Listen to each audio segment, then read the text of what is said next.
The storm rolled across Highway 19 like an angry beast, swallowing the road in sheets of silver rain. Most drivers had already pulled over, but one truck kept pushing through the darkness. A long-haul rig driven by a quiet, introverted man named Evan Carter. Well, he wasn't the fearless type, just a man trying to get home on time. But that night, fate had other plans for him, plans that would bring him face to face with someone who shouldn't exist. As inside the cab, Evan's hands tightened on the steering wheel as thunder rattled the windshield.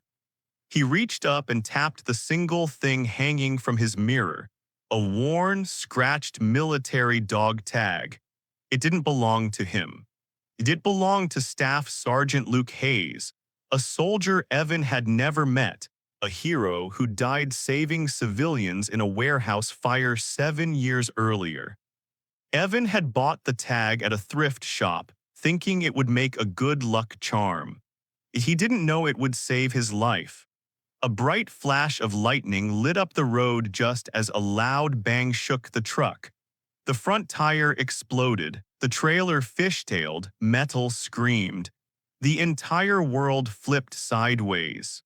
As Evan's body was slammed against the door as the truck rolled twice before skidding into a ditch. When everything finally stopped, he was upside down, bleeding, pinned, barely conscious. Rainwater dripped through the cracked windshield. The smell of gasoline filled the air. Evan struggled for breath, panic squeezing his chest like a vice. He knew he didn't have long. He was trapped under twisted metal, ribs crushed, and every second his vision dimmed more. And then a voice came from behind him, a calm, steady, impossible voice. "Stay with me, I've got you." Evan's heart skipped. He tried to turn but couldn't. A man crawled through the shattered passenger window, broad shoulders, soaked military jacket, close-cropped hair. The stranger's hands worked with a strength Evan didn't understand. A piece of metal that even firefighters struggled with was ripped away like cardboard. "Don't move," the man said. His voice was deep, steady, comforting. As Evan blinked through the rain and pain. Who are you?" The man didn't answer at first. He draped his own jacket over Evan, shielding him from the storm. In the flash of lightning, Evan saw something strange. The man's jacket was scorched along one side, burned. And on his face, faintly visible under the rain, was a scar that looked old but raw. Then the stranger spoke again, voice low. "I didn't get to save them all last time, but I won't fail you."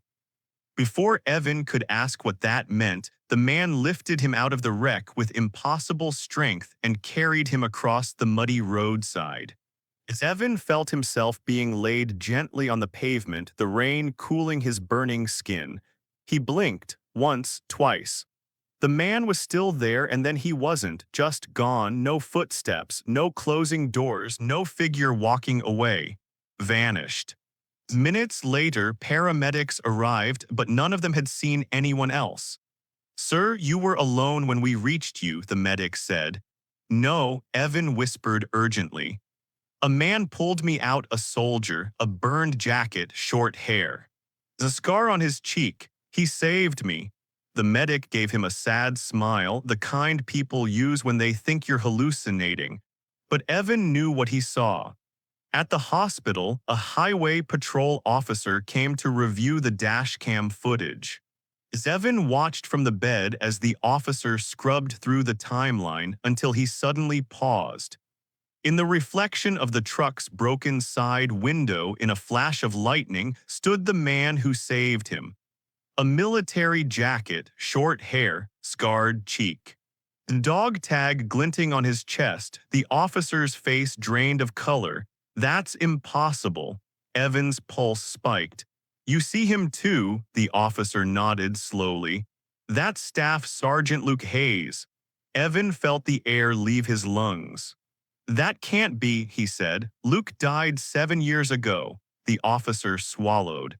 "Yes, in a warehouse fire. He saved 2 civilians before the roof collapsed. His last recorded words from his body cam were the same ones you just said he spoke to you. Evan froze. No, no way. The cop pulled up a recovered audio file, damaged, grainy, barely surviving the fire. Through static and flame, Luke's voice came through. I didn't get to save them all last time, but I won't fail you. The same words Evan heard. Of the same tone, the same man, Evan started shaking, not from fear, but from realization. Luke Hayes didn't save him 7 years ago. He saved him 3 hours ago. 2 weeks later, Evan visited a small veterans hall where Luke's photo hung on the memorial wall. Evan placed the dog tag, the one he'd kept as a lucky charm, beneath the picture. I don't know why you chose me, he whispered. But thank you. Beside him, an older Marine cleared his throat. You know, he said, you're not the first. Evan turned. Not the first what? The Marine stared at Luke's picture.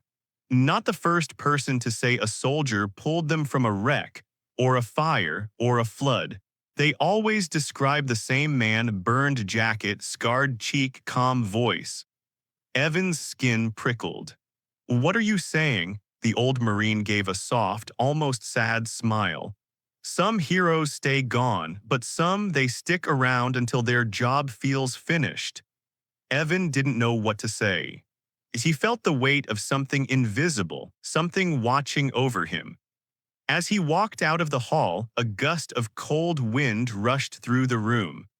Luke's dog tag, the one Evan had placed on the memorial table, slid off and clattered onto the floor near his feet.